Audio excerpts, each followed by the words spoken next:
Follow me, because this is so important. So somewhere here is my mother. 60, but how old's mom this year? 64 years old. Lovely woman, always smiling. At my sister, never me. But my mom, and by the way, she's not this skinny. This is. But my mom is a pensioner, right? So my mom worked, let's imagine 30 years.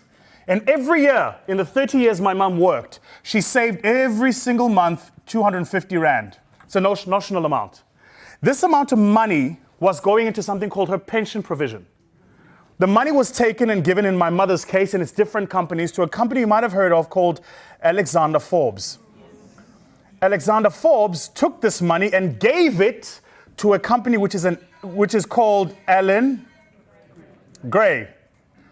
Allen Gray took this money and bought shares of companies on the JSE. Guys, this is why there's a fight about the PIC right now. Because the PIC is the Public Investment Corporation, which manages money for the GEPF, the Government Employees Pension Fund. The largest employer in the country is the government. So every single month, literally hundreds of billions of rands is being paid by government employees over to the Government Employee Pensions Fund. But the Government Employee Pensions Fund is a fund. It's not an asset manager. So it gives the money to the PIC to manage. The PIC is what we call a fund of funds, because it pulls money from the Government Employee Pensions Fund, the UIF, and several other sources. But money sitting in the bank generates nothing. So what do you do with the money? You invest it. But the PIC doesn't. The PIC is clear. We're in the business of collecting money from funds. We're not in the business of investing. Who is in the business of investing? Old Mutual, Sasfin, Sanlam, Absa stockbrokers, etc., etc. Make sense? So this is the ecosystem. So Alexander Forbes, or the PIC, would be what you call a fund of funds. They pull money together from other funds and they manage it. They give it to someone we call an asset manager. This is what we do. So our license, for instance, those of you who follow our story on social media would have noticed that we partner with a company called RH Managers. RH Managers is listed on the Johannesburg Stock Exchange. We grandfather on their license, which means today we are raising money so that we can manage money. And to manage that money, I will charge the people I'm managing their money a % of the fee. This is so important you understand this. So these asset managers manage the money. They make the decisions on what share price to buy at which point. When Tongaat Hewlett doesn't publish its updates and the share price falls, these guys have to report it. So what they do is they hire these people called analysts, usually people who trained in finance. I started my career in private equity, and I'll explain to you where this is important, right? But these guys are analysts. They're easy to spot. So easy to spot. They speak big English. They use words like, "Ya butai." Chisa. Brew. Oh, chisa. So their A's are always very flat. That's the first thing. They always wear slim-fitted Khaliq's suits. You can't miss them. The minute you spot them, you're like, I know you bastard. You can't miss them, right? And they sit behind a desk, and usually if you see it in movies, they have 2 screens with charts everywhere, and you don't know what you're looking at, right? Right. So that's analysts and traders. They, every single day, are making decisions. The analysts have a job, and it is to analyze. So they literally spend their time going around and meeting with CEOs of companies that are listed and saying, tell me your story. Tell me about your business. Tell me about your plans. Tell me about what you're doing. Tell me where you're investing. And they will take that and publish a report. And on the back of that report, the stockbrokers will buy the share of that company or not. That's how that economy works. That's why in South Africa today, 25 years into our democracy, we have done dollar transformation. Because the money hasn't moved from where it's circulating. It's sitting on the financial markets. It's not in the real economy. Does this make sense? Okay, at any point, if you don't understand what I'm saying, please stop me because it's so important. Now, to your point about this money thing. So the money flows this way, right? And then you buy shares on the Johannesburg Stock Exchange, and every single day the Johannesburg Stock Exchange says the All Z is up, which is an index of shares, right? The top 40 is up. The what is up. All of that is simply a system of managing money flow. Guys, this entire system I've just explained to you, all of this, yeah, is what we call the traditional asset class. It means fuck all in your lives as real entrepreneurs. Dololo. Here's what you need to know. The South African economy is a 3.2 trillion rand economy. The South African economy. The government, the PIC, manages, I understand, 2 trillion rand. Is it 1 or 2? My understanding is 2. Is it 1? Yeah, 1 point something. So the PIC manages something between 1 and 2 trillion rand in funds. Yeah? Most of that money is circulating here.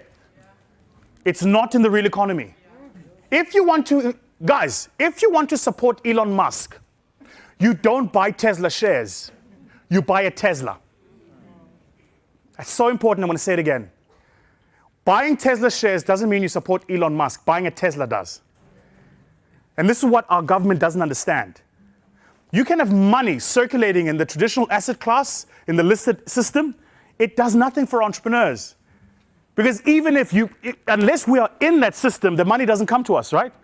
Make sense? So then you go, why is the economy not growing? Well, it's very simple. It's because you're circulating the money in the same places. And sooner or later, these big businesses just can't grow anymore. It's terminal, right? Now, so some years ago, if you've never read, there is a fascinating book. I read this book many years ago, changed my life, called Barbarians at the Gate.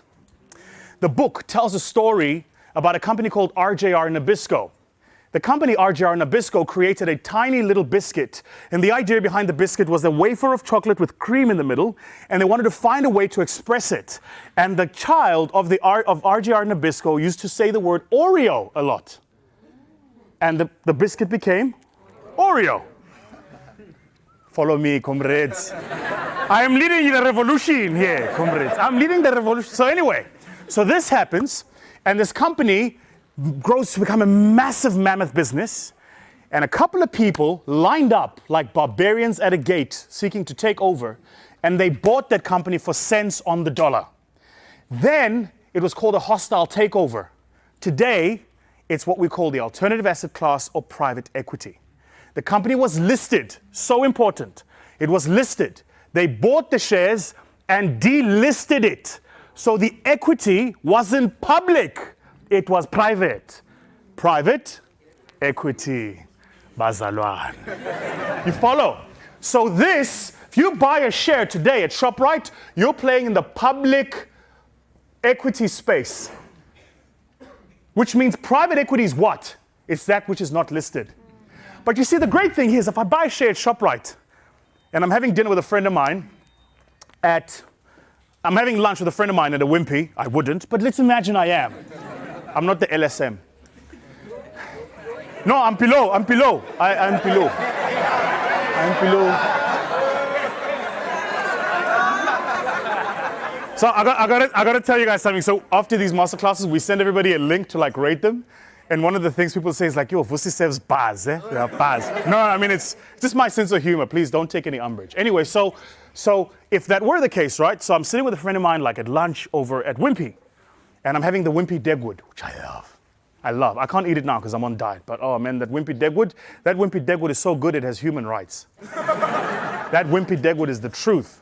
And I mean old school Wimpy Degwood, not the new school Wimpy Degwood. I'm talking when Wimpy used to make Degwoods with real bread, that Wimpy Degwood. So anyway, and this friend of mine says, dude, check this out. You know you've got some shares at Steinhoff? I go, yeah. He says, there's an accounting scandal. A friend of mine who works at company X told me about it. If I was you, I'd sell my shares. So the following morning, I call my stockbroker, or I call my banker, and I go, do we have any Steinhoff shares in our portfolio? He says, yes, I sell them. Yeah? And I sell the shares. He can, it's an OTC. He goes to the market, he says, Vusi selling his shares selling at $100. Somebody on the other side says, I'm willing to pay $100. They pay me, I get my $100, they take the shares. 2 weeks later, the story breaks, goes from $100 to zero. Yeah? That's the thing about the public equity class. But private equity is different.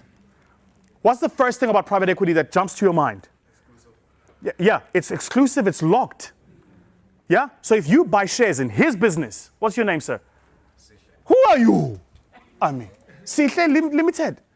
So I buy 40% of Sihle's business. I give him a million rand of my money for 40% of his business. Yeah? Then you, sir, what's your name? Ongama comes to me and he says, hey, Chief, you know Sihle is running this business badly. And we just got sued by one of our suppliers. They're taking us to the cleaners. If I was you, I'd sell my shares.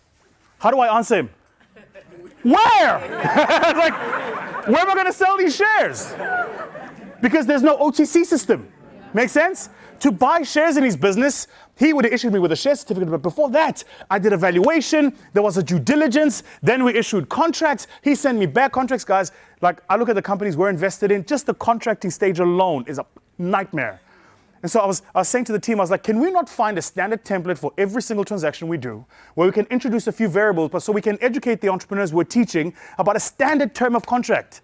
So the guy doesn't need a professional lawyer he has to pay 100,000 Rand to raise 100,000 Rand. Like, this system is broken, right? So I can't sell his shares. Because I can't sell his shares, I am locked in. And so because I'm locked in, there is something called a premium that my shares have to generate. That's why a lot of small entrepreneurs don't raise money. It's because if I know the information and I can sell the share immediately, it means where there's a risk, I can liquidate the risk. If I'm locked into your business and I can't, it means the return has to pay me for the risk of the fact that I can't get out. You have to generate results better than I can get in the public stock market. So the way the asset manager evaluates your business, asset manager, VC firm, evaluates your business when you're raising money is he uses exactly the same model, typically, we would use for a listed asset class.